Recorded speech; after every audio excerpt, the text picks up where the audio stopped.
So this is going to be the solution to number 27, section 3.3, page 187. The function is given to be x to the fifth minus 5x all over 5. I'm going to do a first derivative analysis, find the intervals of increase, find the intervals of decrease, and find any relative extrema that happen to be present.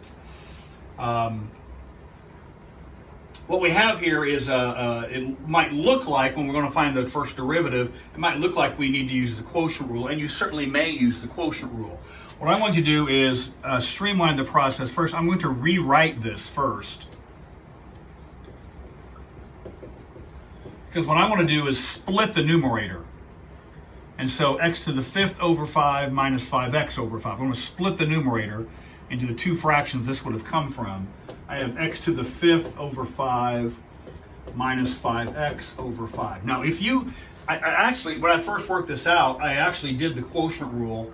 And it turns out when you do the quotient rule, you still end up splitting the numerator, and you end up precisely where we end up over here. I just think this is a little more efficient, because if we rewrite this, this actually becomes, you can write this as 1/5 x to the 5 minus, the 5's cancel here, just x.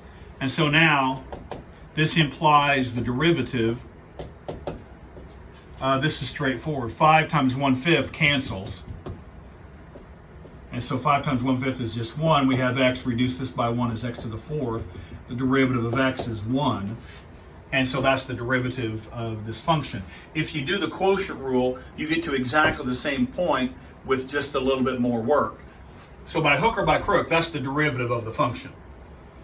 Now, the next piece is to find the critical values. Let's see if I remember to find both type 1 and type 2 this time. Type 1, that's where the derivative is equal to 0. Well, let's see, I have x to the 4th minus 1 is equal to 0. I'm going to factor that. That's x squared plus 1, x squared minus 1. Remember, this does not factor any further, but this does.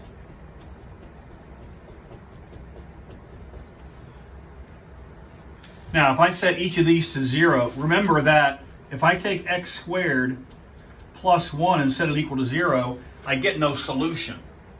Remember that no solution does not mean you wasted your time. No solution means whatever you're looking for, there isn't one. And so what you're doing is you're trying to find what are the type 1 critical values from this particular branch. There are going to be two more branches. Well, the other branches are obvious here. This one obviously gives us x equals -1. This one obviously gives us x equals +1.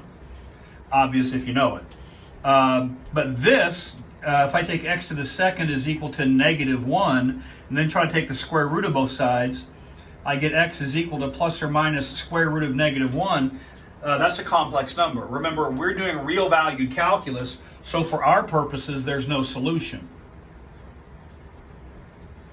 No solution does not mean wasted time. It means whatever you're looking for, which is what are the solutions from branch number 3? There are no solutions from branch number 3, because if there had been, we'd have found them. So if there's no solution, that's fine. These are the only two solutions on offer. Now we're going to find the type 2 critical values. That's where the derivative does not exist. And because this is a polynomial, there are none. Don't just leave it blank. Don't leave it undone. Don't just put none. Say there are none or words to that effect, and then give a reason. The reason is because it's a polynomial. If you don't do this piece, I don't care what you do, you might solve the world's energy crisis, but if you don't do this, you're not getting full credit out of me. So our only two critical values are -1 and 1. So these are our cut values, -1 and 1.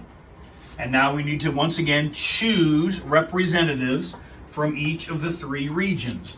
I'm going to choose the simple one. I'm going to choose -2. I'm going to choose 0. I'm going to choose +2. You don't need to choose those. You can pick any value you like in those regions. But those are simple, and those are the ones that are going to work for me, because they're just, I'm going to work this without having a calculator, so All right, so what do we have here? We need the first derivative evaluated. I'm going to work this down here because I'm going to run out of space otherwise. I'm going to have the first derivative evaluated at -2. Well, the derivative is right here. So that's -2 to the 4th minus 1, which is 16. 16 minus 1 is 15, which is bigger than 0, so the function's increasing.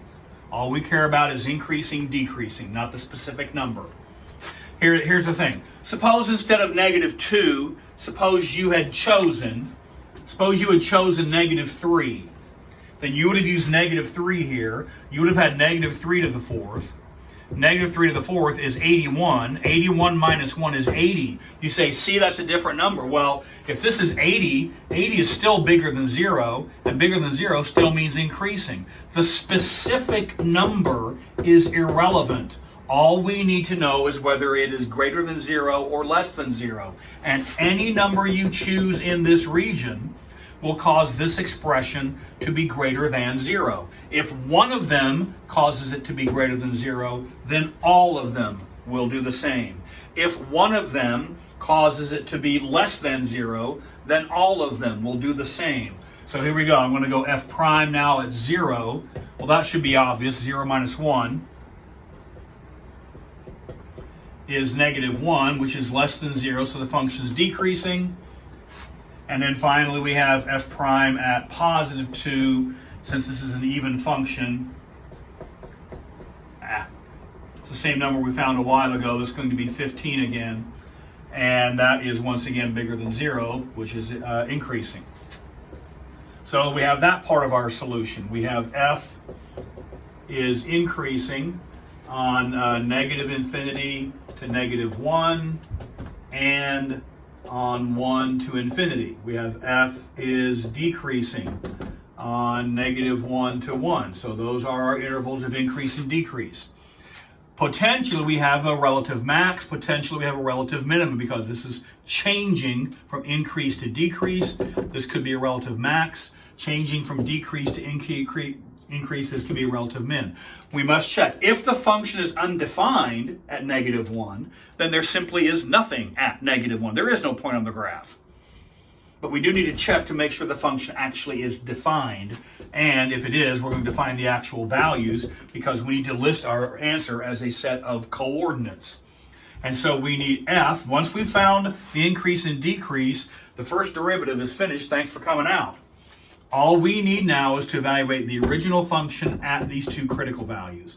F at -1. Doesn't really matter which one of these you pick. This is probably the simplest. So this is -1 to the 5th, if you don't like fractions.